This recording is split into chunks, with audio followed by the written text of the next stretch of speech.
All right, yeah. That red light is to be believed. I believe we are live, actually live again here on a Monday night, 9 p.m. Eastern Standard Time. Welcome to an exciting episode of Low Key on the We Are Libertarians Network. I am your host for this evening. My name is Harry, aka the Moving Target, and we're going to have a very exciting episode. It's going to be one. It's one of these things that I feel like the network and well, just us just being around this person who has this great well of knowledge of lore and everything else around it, and or just he's just permanently online. He doesn't go outside, touch grass ever. So I like to be able to force him to explain something to me, but I can do it easily in the behind the scenes. But why not like get it recorded so everyone can enjoy this thing? But I don't know anything about the NAP, Harry. How about some podcast etiquette? Not talk till you're introduced. I do what I want, and the joke was perfectly set up. No. Anyways, you get introduced last. Anyways, of course, I'm talking about the great white Rhinehold. Rhinehold, welcome to the show. Hey, I'm glad to. As you can tell, the puppies just realized that I turned my mute off, and now they started to bark. They were quiet the whole pre-show. Everybody, you can contest. Now they've decided that it's the time to play. So I apologize for any of the barking that you might hear.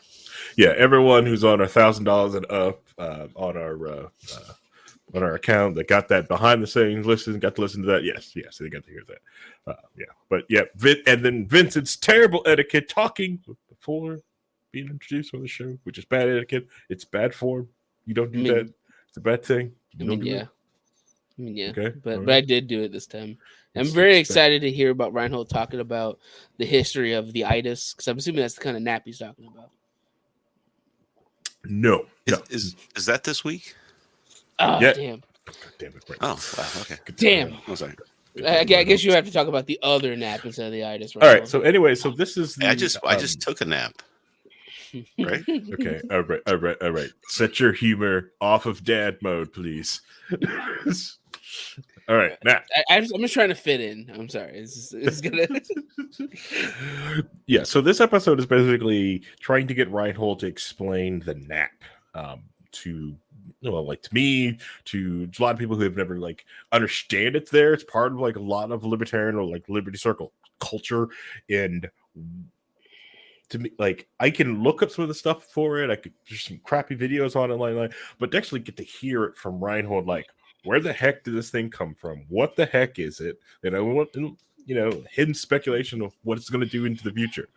Because certain people have come into certain spaces and don't believe in the NAP. Which to me, I always saw it just like the blue check mark on Twitter. It's a good fail-safe not to get sued or have people with shiny shoes go after you, because it's easily to point the Fed out, because the Fed usually tries to go against the NAP. So that's me personally.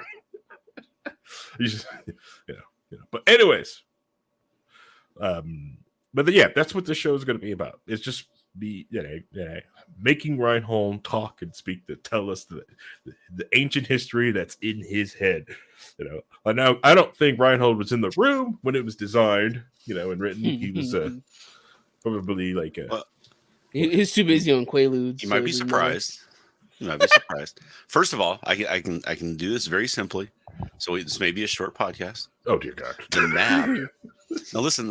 The NAP, and just so I can explain it to everybody, the NAP is the non-aggression principle. Okay, we're done. Okay, all right. Now, if you want me to explain the non-aggression principle, we can go a little further. See, my dad jokes made me fit in perfectly here. I'm telling you, I just felt the energy of what this episode's going to be. We're doing radio here. I didn't get into the I didn't get into the Rhinehold mindset. So, before I start, I do have a question. When do you think the NAP came about? The non-aggression principle. When do you think that it kind of came about into being? 2 years after the inception of the Libertarian Party. Okay. Yeah. That's me. I'm thinking it was just came up there and it was just like that. I don't know. I'm sure. I think it's the evolution of "don't be a dick." So I think whenever that became a thing, when they wrote it on paper, that's when that came into play. Don't hurt people. Don't take their stuff. Is that what you're hearing? Don't be a dick. Okay, honestly, that needs to be one of the tenets of the libertarian party. They need to accept the stop being a dick. Yeah, what it really boils down to is like There's some talk about this in the whole thing. So, okay, because would it surprise you? All right. So first of all, just a real basic non-aggression principle for anybody who's like, what the heck are they joking about? The non-aggression principle is basically the idea that you do no harm to anybody unless harm is being done to you. Then you have the ability to use violence to stop that harm, right? Mm-hmm. So it's basically kind of like what you might call a golden rule of some sort. And this idea of it being a modern thing, the first time that this non-aggression principle kind of is recorded in history would be around between 3000 2000 BC. Oh, okay. The ancient Egyptians believed in the non-aggression principle. They so the non-aggression principle is really kind of a synthesis of two ethical ideas. One is it's illegitimate for a human being to use aggressive violence against the person or property of another human. Mm-hmm. And number two is it is legitimate for a human being to use defensive violence to protect person and property. Right. So there's this idea of pacifism where you do no harm, but pacifism doesn't necessarily lend itself to using defensive violence. So in this case, the non-aggression principle is not using aggressive violence, not initiating violence against someone else. And that's kind of where this synthesis of those two ideas merging together becomes this non-aggression principle. Now, the first time the non-aggression principle was named that is much later in history. And I'll get into that a little bit, but we can look back at, the ancient Egyptians, as I was saying, right? So they believed in balance and regularity of the cosmos and stuff like that. And they believed that all that was maintained by Ma'at, who was the daughter of the sun god Ra, right? Bastard. So, Bastard. Yeah, I know. And they believed that Ma'at would maintain balance if there was violent social disorder on Earth. So when someone was deceased, they had to recite the 42 laws of Ma'at in a scene, right, called the weighing of the heart. And some of these might be self-familiar. One of them you have to confess is that I'm not a man of violence. I have not slain men or women. I have not attacked any man.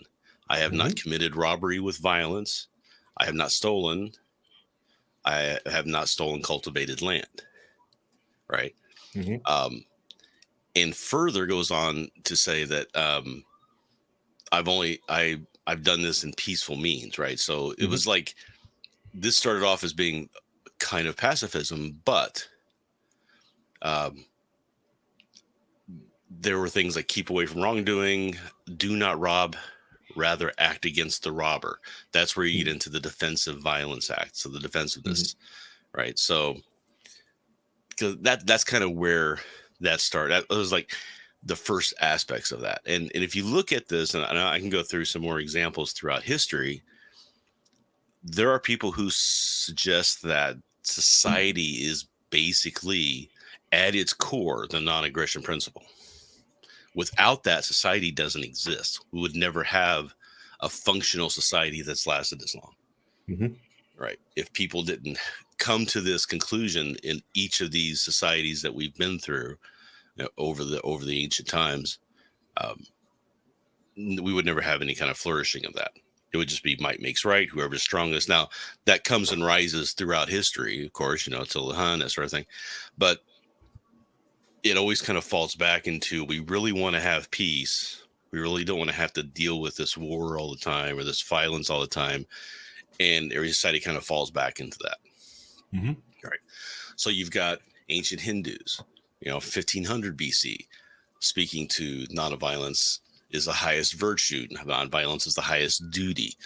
Abstain from inflicting injury of any kind. I mean, even Christians, the golden rule that comes through, and a lot of this early stuff is through religion as we read through it, right? So we've got Hinduism, we've got ancient Hebrews, do not plot evil against your neighbors. When they live at peace with you, do not contend with someone without cause, with one who has done no harm to you, that sort of thing. So a lot of this is kind of rooted in a moral code within a religion, which at the time, religions were really just ways to formulate a society. People wanted to get people to stop hurting each other. Religion was formed to create a moral code that people would believe because they wanted, afterlife to be something that they could experience. So that's how it came around. But soon after that, the ancient Greeks believed this too. The ancient Greeks taught about this. A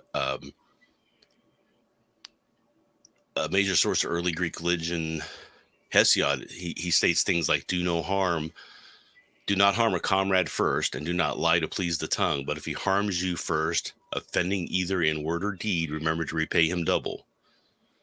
But if he asks you to be friends again, be ready to give your requital, welcome him. Right. So if he wants to apologize, wants to make it right, okay, let it go again.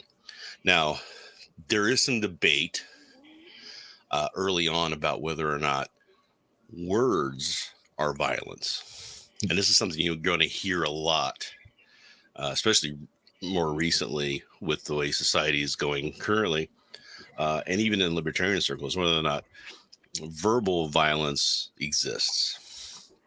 And to the basis of the non-aggression principle, it doesn't. It's more actual physical harm or violent harm. But I contend that there's a line to draw on words too, because words do affect people's mental state and their psyche, and they can cause instability within society. So you have to fight against that as well. But I don't think that you can say that that's part of the non-aggression principle. That's more of the, as Vincent was saying, don't be a dick. Right. Yeah. Principle. Don't be a dick.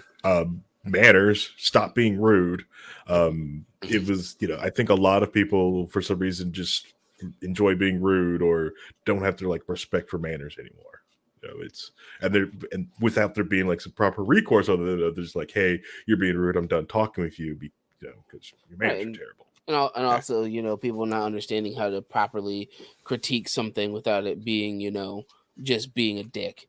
When it's I want to critique something, you want to have actual critiques and ways to improve instead of just going, well, that sucked and this is why this sucked and everything in this is terrible and it can never be better. Well, there's a recent thing posted about this too, and I'm going to try and find it real quick if you don't mind and pull it up here. But somebody made a great point about being brutally honest, right?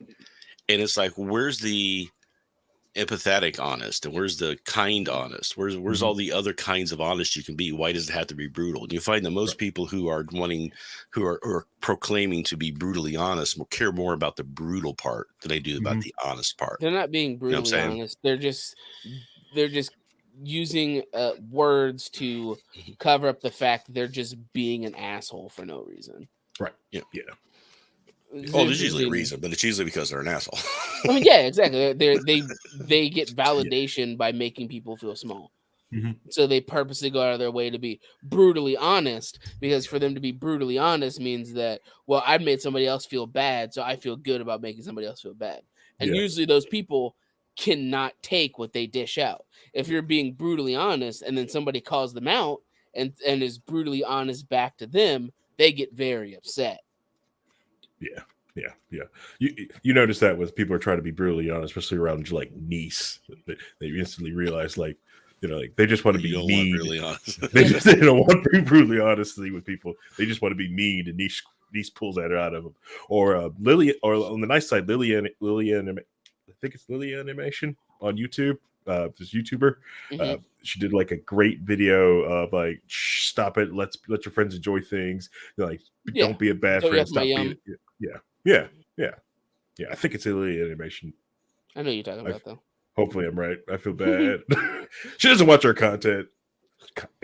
Shows up in the chat immediately. But I love your content.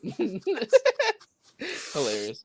But yeah, that's don't yuck other people's yum. It's okay to people like things that are bad or you don't enjoy. Or if you have fair criticisms, it's okay to like things that you criticize. Yeah. But some people Let people, are let people like things. Mhm. You know, there's a lot of that has to be kind of reiterated lately. Exactly. Because people just like they just get off on hating on other people's things that they like.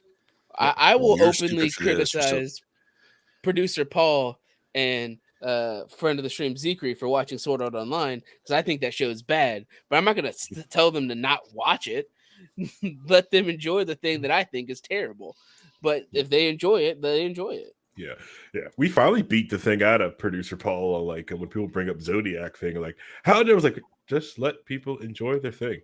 And he just backs off now, and it's nice. It's like, wow, he just lets people enjoy their thing. This is great. So all right. Yeah. Sorry. Now, Cool. so like I said, we've got soccer. So it was kind of religious based, but when the philosophers kind of started kicking around in ancient Greece, we got Socrates, Plato, Aristotle. They all talk about this concept. And because of that, then the Romans, of course, the ancient Romans, Cicero was a big proponent of this, started professing this as well, as this is how our society should work, right? Then you've got, so the Romans do this like for years. They kind of base their society on it. But it doesn't really start to become a part of the idea of government, right? So early on, you have religion and government and society are all very, very intertwined, right? But as that separates out, we have the Greeks being more philosophical, the Romans trying to, have a more of a democratic type of society. Ancient, the Taoists back, thousands of years ago, they did this as well, where they started to take the concepts of the non-aggression principle and apply it to government, right? And I think the Taoists were the first ones to do this, but that's ancient Asia. So of course, in our history, we're not going to have run into that really very much. We're going to have to kind of reinvent that ourselves. And the person who kind of reinvents that or who comes up with that doctrine is Thomas Aquinas, right? He's perhaps the most important philosopher in history of Western civilization because he's the one that takes that do no harm to others and turns it into how government should function. Government shouldn't harm people with their laws. The government should only function to defend other peoples against aggressors. That should be the only function of government. So that's where that kind of starts to kick around, right? And I've got quotes and quotes and quotes I don't want to bore everybody with, but it's just interesting to know that that's really the right to self-defense was kind of controversial in Christianity before Aquinas came around. So like Augustus, you say, is legitimate for Christians to use lethal force in self-defense, right? And it was kind of that changing of the mindset that brought the non-aggression principle from being just more of a pacifist type of view to a non-aggression points of view, right? So by non-aggressive, you still have defensive violence that you can do. Right. And that turns into then, if I have defensive violence and I have a government that's being oppressive to me, is it therefore good for, acceptable for me in the non-violence, the non-aggression principle to then push back violently against that oppressive government? And that becomes a big controversy and discussion point that we're still having today. At what point is it okay and when is it not okay to do that, right? because you don't want the people with the shiny shoes to show up at your doorstep. So you got the line that you have to cross, to tiptoe. Right.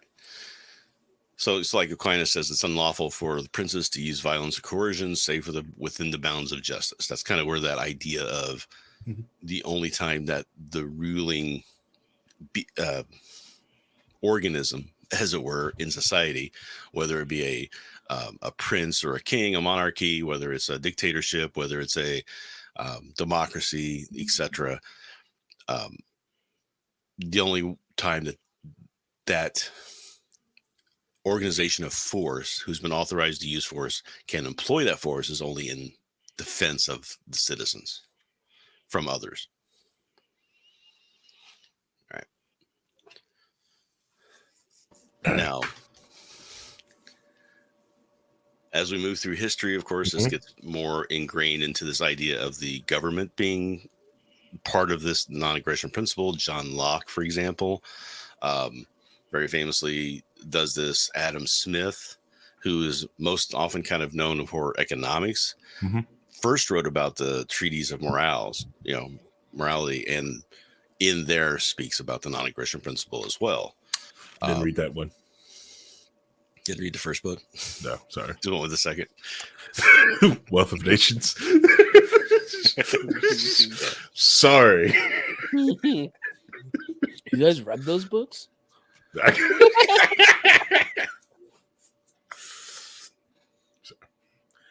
I got the audiobook. You could just we'll speed read it. All right.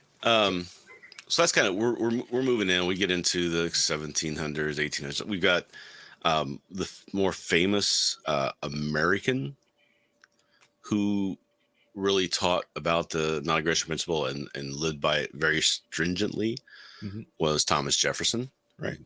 Which is very ironic considering what we know about Thomas Jefferson. But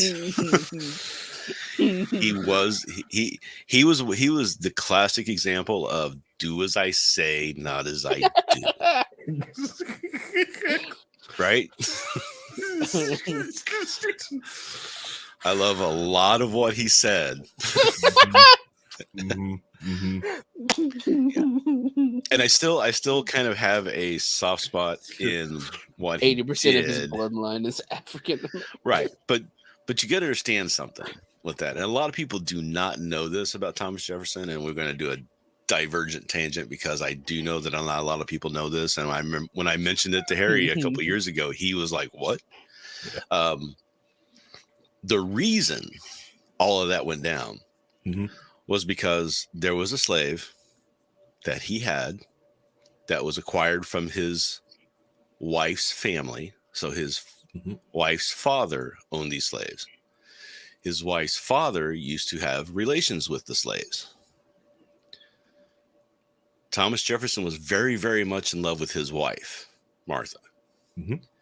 She passed away. He was heartbroken and distraught.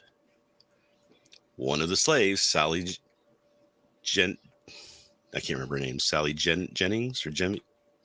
I don't know why I can't remember her name. She was literally the half sister of his wife and very much resembled her. Right. That's who he had relations with. And it was much more out of his messed up mindset. He was not kind of all there at that point. Right. Yeah. So he wasn't having relationships with all his slaves. It was this one woman, and that's why that kind of happened. So, but I'm not giving him that much of a pass on it. He was just slaves when he's talking about non-aggression. It's great. You watch the 1776 movie, which is one of the best kind of movies about the Declaration of Independence and the creation of the country. It's actually somewhat historically accurate, but not quite. Also, there's a lot of stuff in there that's not. But in that, you see Thomas Jefferson battling with that concept of owning slaves and then saying we shouldn't have slaves. His original Declaration of Independence wrong Uh, to her. Is Rhinehold robotic to you? yeah, he's breaking up like real bad. He's actually To frozen do on my this. screen. That stinks. Am I He was on frozen? a roll too. Yeah, Oh, yeah. wait. Oh, he's back now. Maybe. Oh no, he's Am I back? frozen again. I don't know. Count to 10. I see you guys moving and talking. He's such a delay. He's I a know. massive delay now. I've talked too Go, much. roll. I have polluted the internet bandwidth with my. Oh, there it word. goes. All right. So Christy says, "Is it Hemmings or Hemmings?" Hemmings, that's it. Sally Hemmings. I keep wanting to say Jennings for some reason because I know somebody with that name. Yeah. Director of Research. You know, Chris old man Gabriel. brain. Okay. You're back. You're back to live back now. You're back to live. All right. now. So I don't know how much you missed of that whole rant, but Thomas Jefferson, do as I say, not as I do. Mm-hmm. I'm just going to say, just be careful how much credit you give Thomas Jefferson, because then, you have to experience in 100 years, you'll be with some younger libertarians trying to give, forgiveness to Ron Paul. You'd be like, no, I didn't do Thomas Jefferson. Years defending Ron Paul, and I finally just said I cannot do it anymore. Right? Okay. Yes. I was defending him more than he was, and I was that irritated. Yeah. Hey, is that the main reason why you get pissed off by Trump supporters sometimes? It's like, listen, I've been there. I know. No, go listen to our first low key walls. I was all on the Ukraine, Russia whole bandwidth. I was on that whole conspiracy bandwidth and bandwagon, and I made some realizations that I'm wrong. We will go back to that first episode on a Monday night when we have no idea what we're doing. Just go listen to a little bit of it and critique me when I'm talking about how men are being horribly treated in this society and all that stuff. Yeah. Kind of like a Trump guy way back then. Right, go. Oh, anyway, so now we're getting to American. Okay, so American history, Thomas Jefferson. Of course, we get this kind of idea implanted into the base seed of this country, and you also see it in the French Revolution, which kind of was inspired by our revolution, American Revolution. They were professing the same non-aggression principle, and then of course Napoleon comes along and puts a kibosh on all that. But throughout history, this has always been an accepted, understood. This is the basics of how a society works. You have to have this principle in order to do this, right? The only problem is it has almost never in history ever been successfully done. All I hear is I see is good omens right now. It's like, oh, what did he do? Tell people. Yep, that'll do it. Tell people not to hurt each other and be nice and kind to each other. Oh yeah, that'll do it. All right, so good. Oh yeah. So that's the problem, is that there's people who are like, I believe in this principle and I want this principle to be what we believe in and live in as a society, but and it's always the but that comes along, because it's like, well, yeah, but I kind of want to do this and I kind of want to have that, and I want to. But the best way to defend myself is to make sure there's nobody to attack me. So I'm going to defend myself by taking out the attackers before they attack. Right? That's how that works, right? That's how we're going to defend the United States. We're going to attack Iraq because we know that they're wanting to hurt us. So yeah, that's how that works, right? That's not aggression at all. Yeah, Russia's not doing that in Ukraine right this minute at all, right? So my whole point of it is that we kind of went away from this idea. Are you wanting to jump in or say something? I'm just overriding you. No, I was just gonna go into that's why we manifest destiny 2.0. The United States should go south. If Russia Ukraine has proved anything, no one can stop us. You can just do what you have nukes. You can do what you want. I don't know, because let me say something. Ukraine is stopping Russia pretty good right now with our money. Not just ours, Germany, Netherlands. A lot of people are kicking in on that one. Not just us. With our But money. our patriots did shoot down those planes. Just want to say. With our money. And it proves to you and Europe. I'm just saying, we go south. Nobody's stopping us. Yeah, But do we really want Brazil? So what you see with the United States, though, is we really kind of yes, we do. we started off with that non-aggression principle kind of ingrained into how we run things, and immediately started turning on that concept, right? Mm-hmm. Just because that's the way the nature of man is. There's always the but. And then what we see in the last like 150 years is that the do-gooder, the person who wants to help fix society and help solve the ills, decides that the only way to accomplish this is to have laws that then use force to employ the solution instead of using logic and reason to convince everybody to solve the problem together naturally. They think they need the government to force this solution onto others. Adams, and right? That's when we get into the violation of the non-aggression principle by our government increasingly throughout the last 100 or so years, which then leads us into the creation of the Libertarian Party and the mindsets of that, where people were getting frustrated with seeing this expansion of this violation of the non-aggression principle by government on the people. Certain minded people said, no, this is wrong. We need to return back to that idea of non-aggression and solving problems cooperatively instead of through force. And it's just not taking hold back again, right? So it's kind of hard for that's the kind of dichotomy we're in right now, the fight we're in right now. But how do you make Libertarian red Party, pillars agree with the left? And they just won't work. It's just how this works. Stop it. That's why we need the laws. It's the only way for it to work. But make no mistake, right? The Libertarian Party, when it was founded for a specific reason, and it wasn't the non-aggression principle.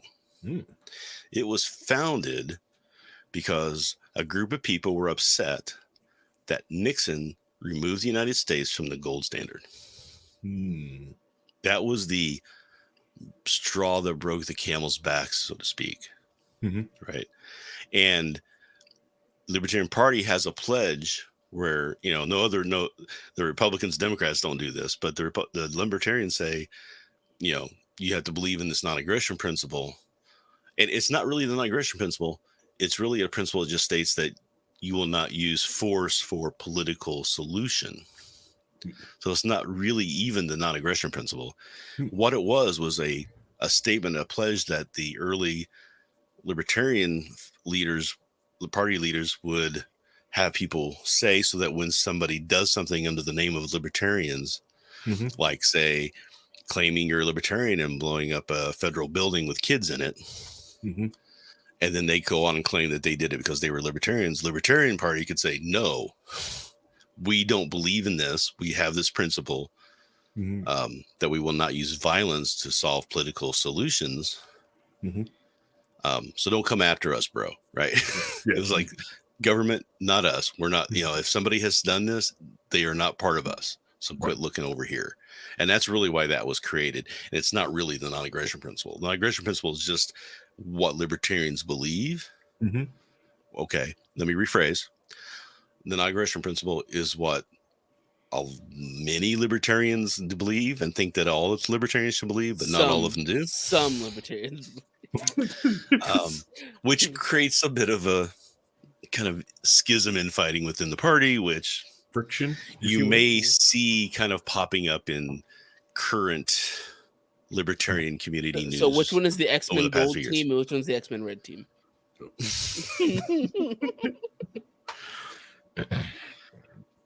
So what's the biggest difference between like the pledge and the non-aggression principle? So the pledge that libertarians take to join the party only states that I do not believe in the use of violence to achieve political goals.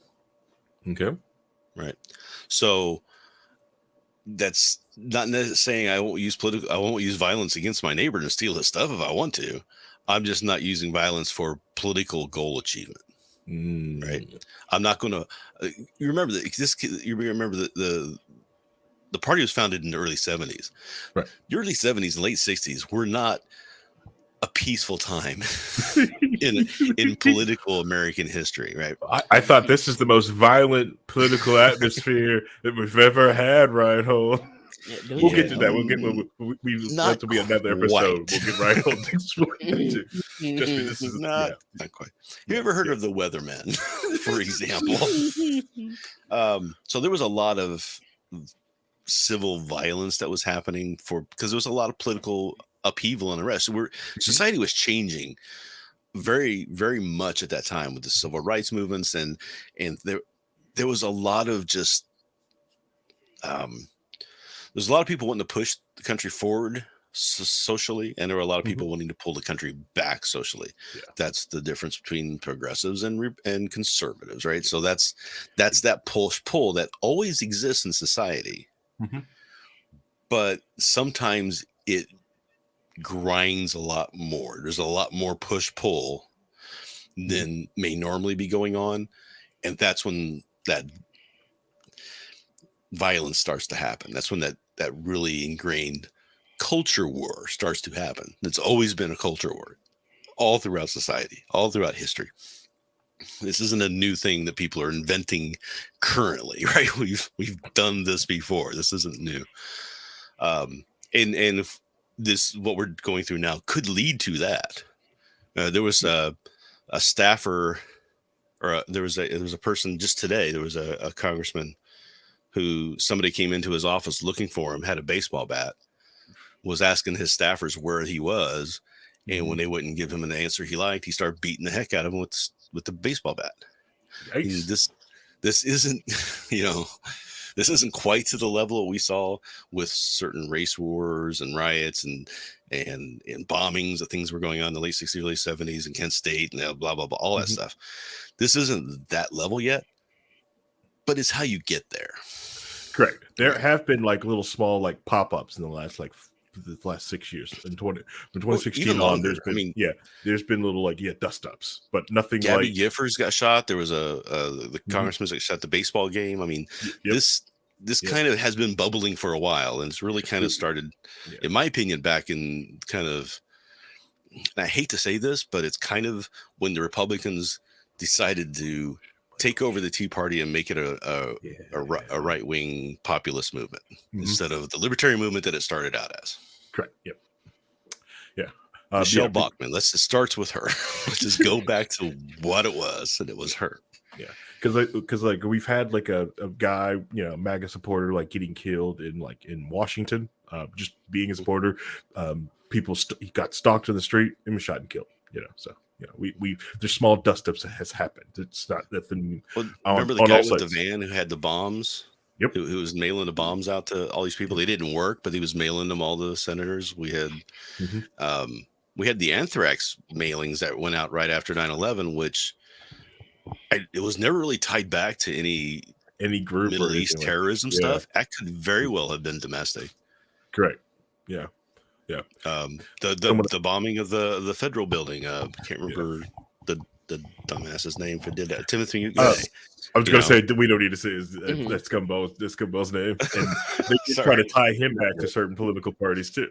Well, that's what I'm saying. That was why we have that pledge, was mainly because when that happened, the Libertarian Party, the chair of the Libertarian Party, issued a statement saying, "This is not. He is not one of us. He can't be one of us because we have this pledge," and that's how we insulated the party from that fallout of that. Right. He just claims to be one. Anybody can claim to be anything, but we have it stated right there that in order to be, you have to sign. Therefore, you don't. Yeah. There's a lot of people who are not getting that today, and they're going to cause problems. Bill Maher calls himself a libertarian sometimes too. Do you guys think that the reason things haven't escalated to the way it was before is because of the social media culture that we have, and that everything is videotaped and recorded for all over the place.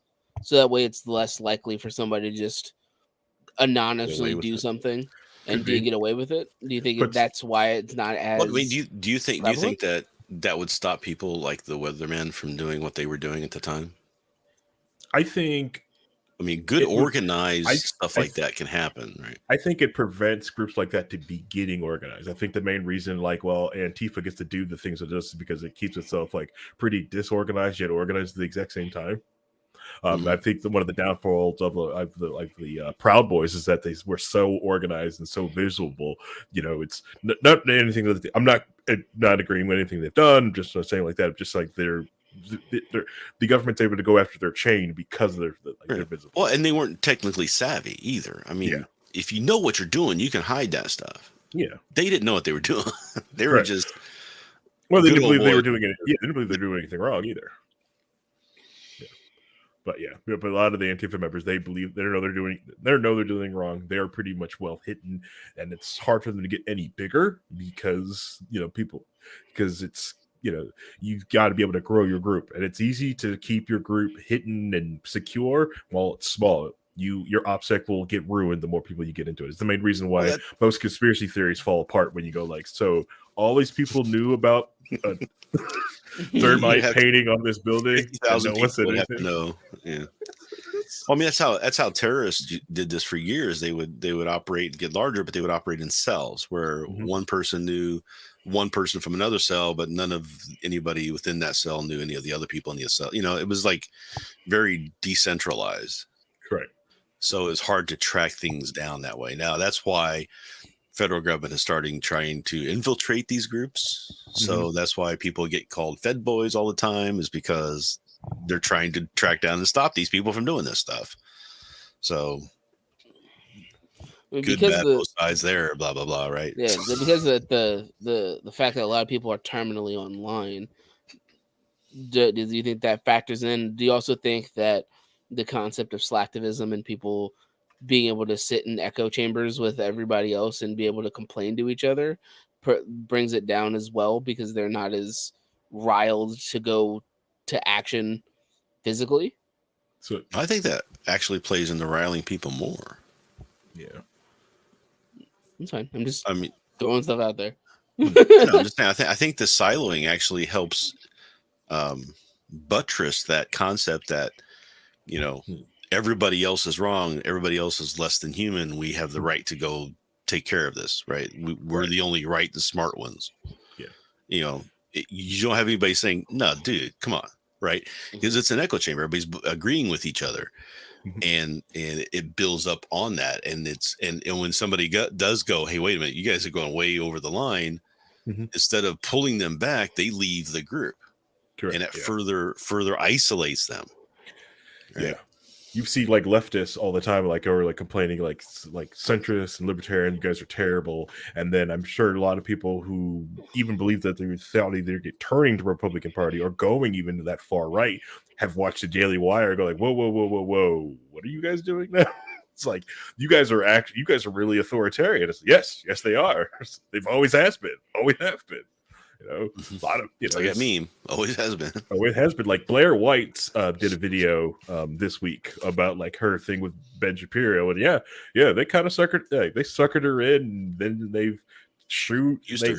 They used her, and she realizes like she feels like she's still a Republican, and she hasn't really want to go to the Libertarian Party. So like, Michael Malice, get on that. But. But the idea is, she realizes like, every party, every size has the authoritarians, or like left fascism is just as bad as right fascism. The right authoritarians is just as bad as left authoritarians. Okay, I like that one better, because right fascism is right wing. I mean, you have left wing authoritarianism, you have communism, things like that. That's the other version of it. Fascism is technically right wing mentality, right? I get irritated with that a lot, because people are trying to. You've got people like Dinesh Souza now who are trying to say, "Oh, fascism is a left wing philosophy," and it's like, no, by definition, It's right wing. I don't know how you get there, it's other than you just want to say that right wing. And I've had people say this: right wing is anti statism, anti authoritarianism. I'm like, no, it's not. No, it's not. no, Yeah, it's yeah, not. yeah. You could tell, and you give them 5 sentences, you can find out like your ideology loves authoritarianism. If you know, once it goes against your grip, that's why I tell people, it's like, especially with like Mike Pence, right? If Mike Pence would have actually leaned into RFRA and actually let it be religious freedom in Indiana, no one would have a problem with him. But it wasn't. It was his religious freedom, no one else's, his religion. Yeah, you know. Because if he would allow the wheat church to have technically it's a RFRA, smoke all the weed you want. It was everybody had a right to follow his religion. Yes, that's what it was. It was, and to be forced to follow it by law. I mean, that's the thing with Rand Paul. Sorry, is he's like, he wants all these things because of his religion to be implemented, but he understands that he can't get it done. So he wants to say, okay, let's just make it like it's a states' rights thing, right? So let's get it to where we can have some states in place that still give us the freedom we want to do, or the ability to control what we want to do. Like, let's get rid of abortion and let's get rid of same-sex marriages. He wants all that still. But he says, let's do it at the state level, only because he knows he can't get it at the national level. And just as soon as Roe v. Wade falls and they think that they can get something at a national level, you see how fast they change from that federalism into nationalism, right? Correct. Yep. It's you see it, and it's like, nobody. Do you not see what's happening here? If you say you're a federalist and that everything should be state focused, and you're seeing this national push for things by people who you thought were federalists on your side, you need to call them out, or they're going to just take you along with them, and you're going to get sucked in and do the same thing they're doing, and then people question whether you were ever one or not. Correct. Right. And the idea of having something, I don't want to talk about this. Oh God, I'm going. No, I'm not jumping.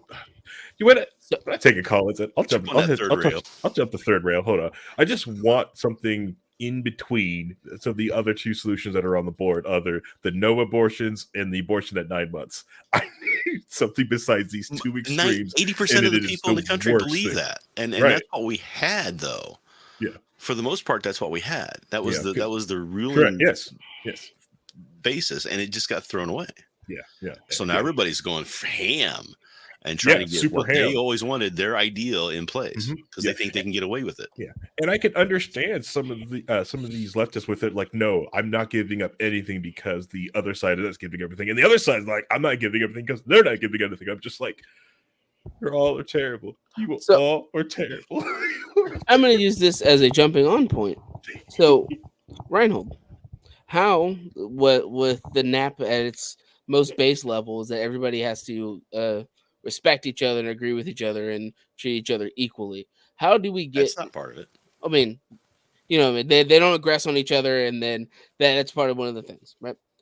How do you get people that have such extreme different ideologies to the point where they are okay with aggressing on somebody that's their opponent because they feel like that if they don't, they're getting aggressed on? How do we get both of these sides and both of these extremes to meet in the middle to agree to this? I mean, the only way to do it is to appeal to the logic and reason. And it's hard so the problem with politics, and this has always been a problem with politics, is that it's always easy to gain political power by using fear, hate, emotion, right? Get people emotionally charged, and you can get them to do just about anything you want. You can get them to give you the power that you want, right? Appealing to people's reason and logic is not as easy, right? It takes time, and it takes effort, and it takes patience to convince people of some of your point of view through that method. But it lasts longer when you do. When you charge people emotionally to get short-term political power, is fleeting. You have to keep feeding that beast to maintain that power. You have to keep them riled up, because humans don't want to be in that state that long. That emotionally charged, angry state wears on a person's psyche, and eventually they will start to come away from it, because they don't want that. They want to live in peace. Everybody wants to live in a safe, peaceful, protected environment where they know that they can get up in the morning, they can go do work, their family's going to be safe, their money's going to be safe, everything's going to be fine. That's what people want. Yep. But that doesn't get you political power. What gets you political power is emotionally charged rhetoric and getting people riled up. And that's where people get to. That's what Trump did successfully. He gets people riled up like that. And he's not the only one. I'm just using him as the most prime, visible example of this. Yeah, you can easily substitute for Biden. Yeah. So there's that emotional charged rhetoric that he uses to get people. But you have to keep feeding that beast. You have to keep getting more and more and more and more in order to maintain that. Right. Because, like I said, it is not lasting. Non-emotional logic, reason, ideas winning in the marketplace of ideas, as it were, that lasts with people when you can reach them that way. The problem is that it's hard to do, and you have to be good at it. And a lot of people who think that they're good at it or try to do it now, like a Ben Shapiro, you find still goes that route. They still jump off the rails, go to the emotional manipulation in order to win a more of an audience, to sell merchandise, to get people to subscribe to them. The incentive is always there to jump that rail and do that. Right. So you got people like Radley Balco, who does not do that. He's logic and reason, and he's good at it. But he doesn't have as big a following as Ben Shapiro, because he's not as entertaining. He's not as, this guy said something, I got to hear what he said. He's not Tucker Carlson, right? And the theory about Tucker Carlson is that he doesn't believe half of what he says, most of what he says. It's all a con. Like you got some text messages for that or something. He did this. He spent a lot of time with people on the right. He was much more of a centrist. He went to CPAC years and years ago and came up with a speech at CPAC saying, we need to work more with the Democrats and get something accomplished in more of a mutual beneficial way. And he got booed off the stage, and he made a conscious decision at that point. I'm going this other way in order to get followers. And he did. He successfully went that path, but he doesn't believe that. What he believes is what was before, right? So that's the state of things right now, is that emotionally charged rhetoric is what gives people their audience, what gives people their, some people call this grifting at this point, but it's that way of getting an audience and getting popular, and you start to have to feed the beast constantly, and you have to keep going with it. And I see it all the time with people who become famous in the libertarian circles. For example, we got a guy now who's been named as the maintainer of the Twitter messaging, Clint Russell, from Liberty Lockdown. He's this way, This is what he does. This is how he maintains that's how they grow their audience, right? Meanwhile, people like us and Chris and we're trying to do things much more in a just a rational, logical type of way. And look at what we don't get people following us as much as that, because we're not out there making those incendiary diatribes on social media and in our podcasting and stuff like that. We try to have nuance and reason and logic, and it's just not what people seem to want right now. Yeah. And it's not like we've never done that. We did it in the past, but it's just like we found it like basically making our souls dirty and sick. Right. Made us sick. But the audience jumped because of it, right? Yeah. That's what you're seeing, is that you stop doing that as much, your audience drops off. Correct. Yeah. So if this is everybody listening who might still be listening at this point, this is the type of conversations you want society to be like. You got to get us out there, get more people listening, follow us, do stuff like that. If you don't, then the Clint Russells of the world and the Tim Pools and those people they're the ones that are going to get all the press and people following them, and that's all you're going to hear about. And it's Let just me getting worse. Sorry, I'm just going to leave the Beanie Bros alone. Where's the Beanie? He's got to leave him alone. Let me ask another follow-up question. Right? How do you get people to agree on the definition of safe? You said that people want to feel safe. How do you get people to agree on the definition of safe? Because there are people that will say that I feel like it's my family's being aggressed upon by letting people do these things that don't affect me.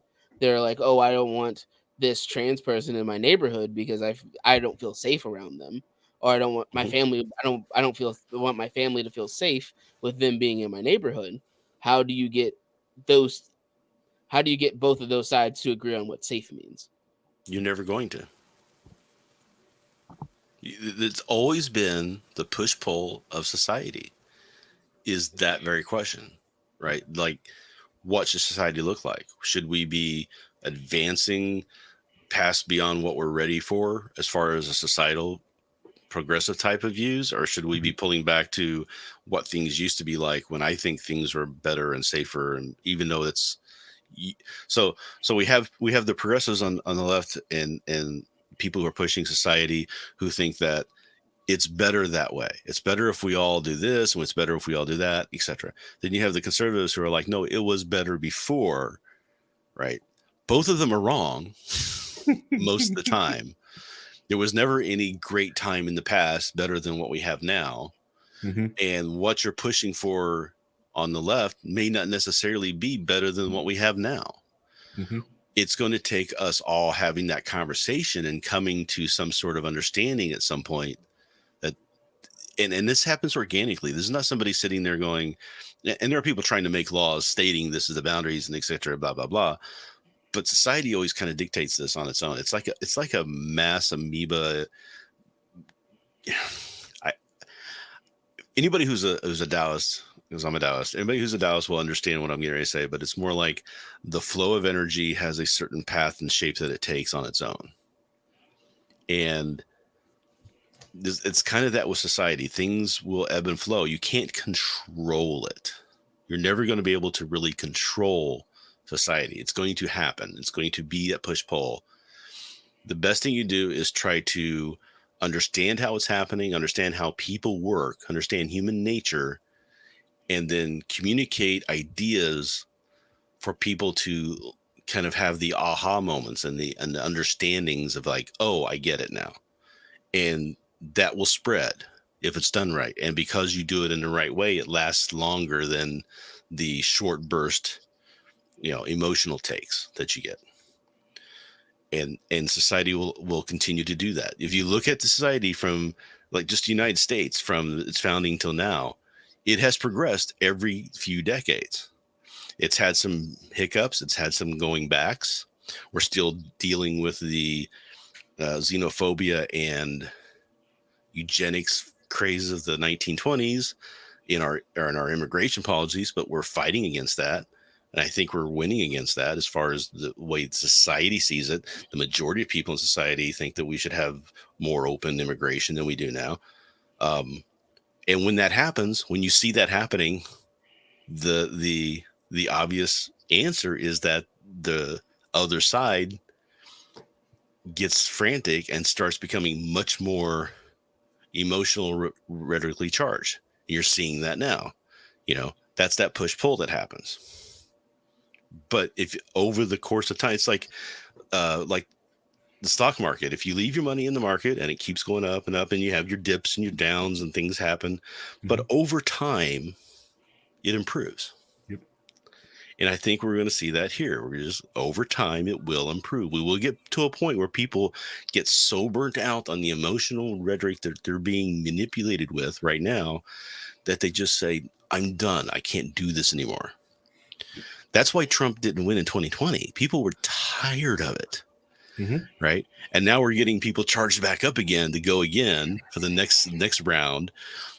But I think you're going to see people eventually just saying, no, man, I can't do this anymore. I just want somebody who's going to go in there, who's going to get things stable, I don't have to think about who the president is every 10, 15 minutes on social media every day. I'm tired of it.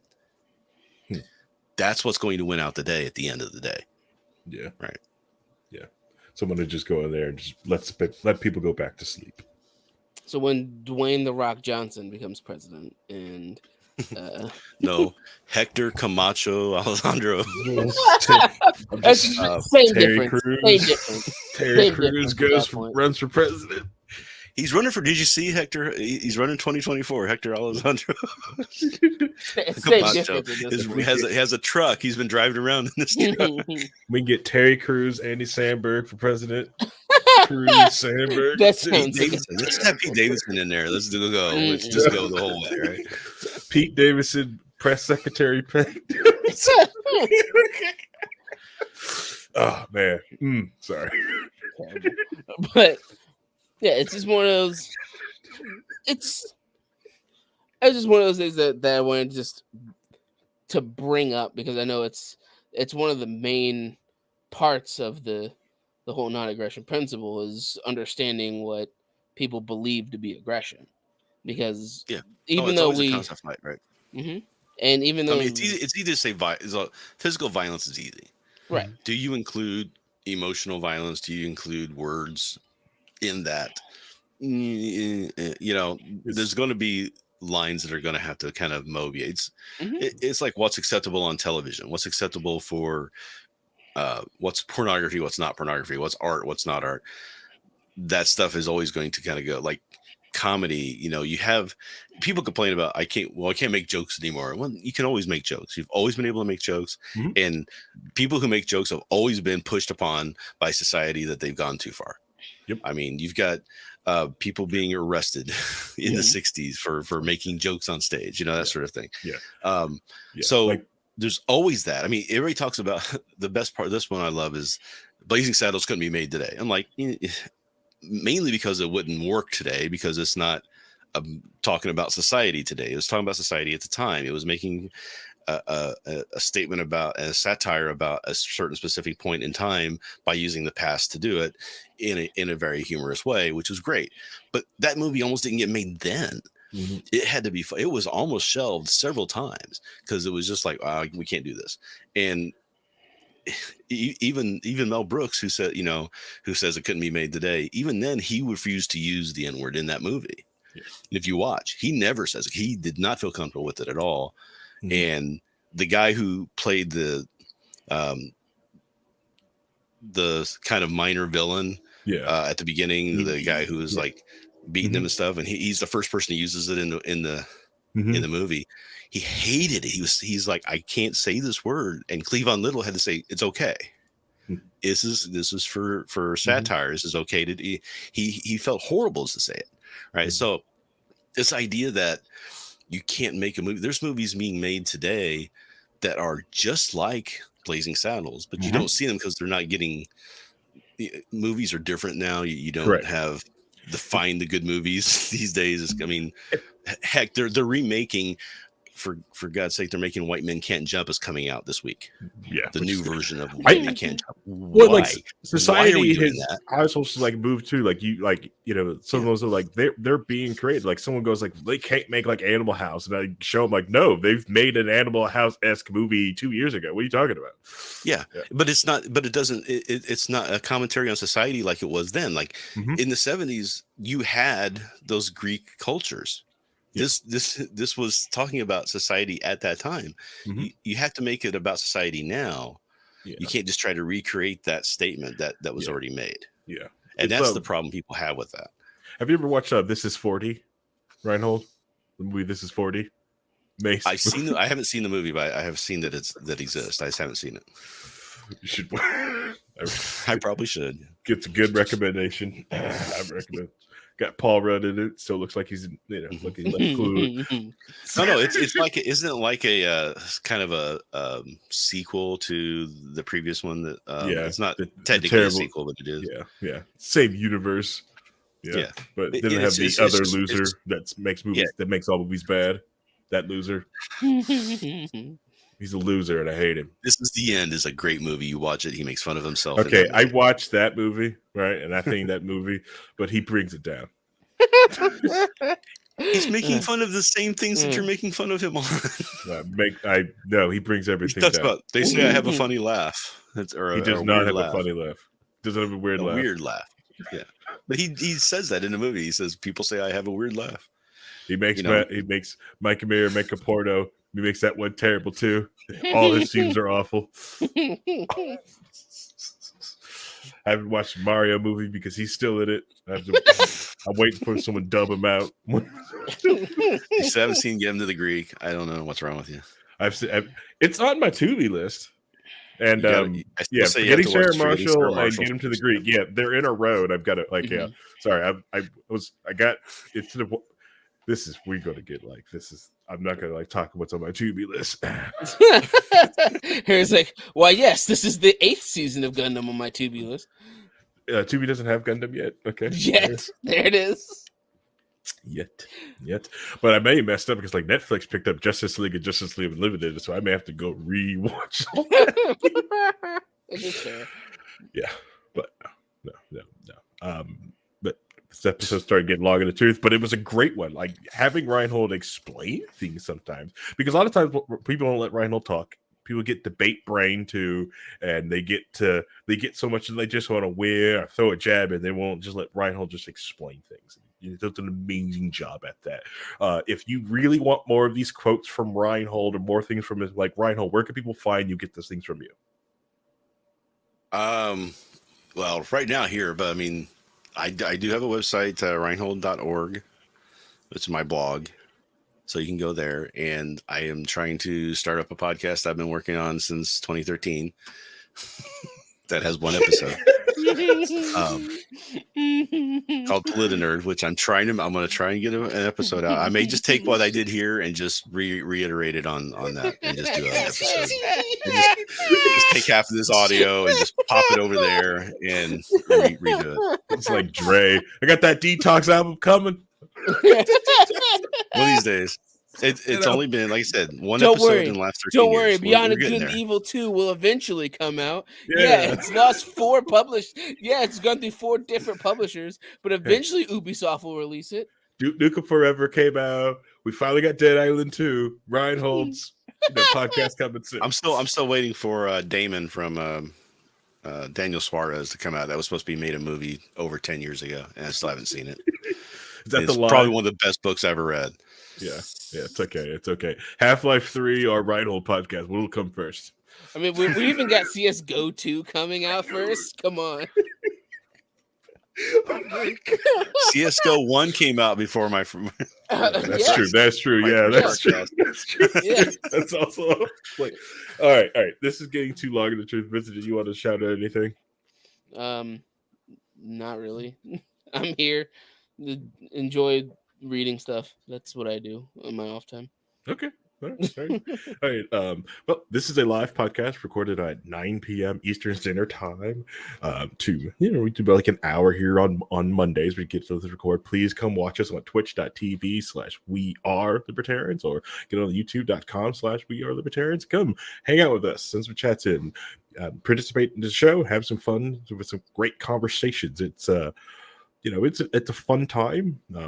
I want to do this again with having like Rhinehold do explain, especially like if you guys want Rhinehold to explain something. I think getting Rhinehold explaining some of like the hectic stuff from the 70s and 80s, because like I know some of it from my teachers, but like Rhinehold, is kind of there, not there doing things, but like they're observing. So getting like that, but. Yeah, but we're also going to try to do. I think Vincent said he's working on a couple of like cool episodes for himself. It's going to be a good time this summer. It's going to be fun this summer. So don't worry if you need somebody to explain nerd shit for no reason, like if you need to know the lore behind League of Legends, because I know way too much of that because I played that game for 10 years. All right, if we get Jackie to come back on the show, yeah, we can do that. If Jackie will come back on, we'll do that show. Okay. But yeah. So all right. Well, if you listen this long in the episode, you could have been listening to anything else in the world, but you decided to listen to this, and that I thank you. Thank you, everyone. Thank you, everyone who listened, watched this show, downloaded. We really appreciate it, and so have a good one. Say goodbye, everybody. Have a good one, Bye, guys. everybody.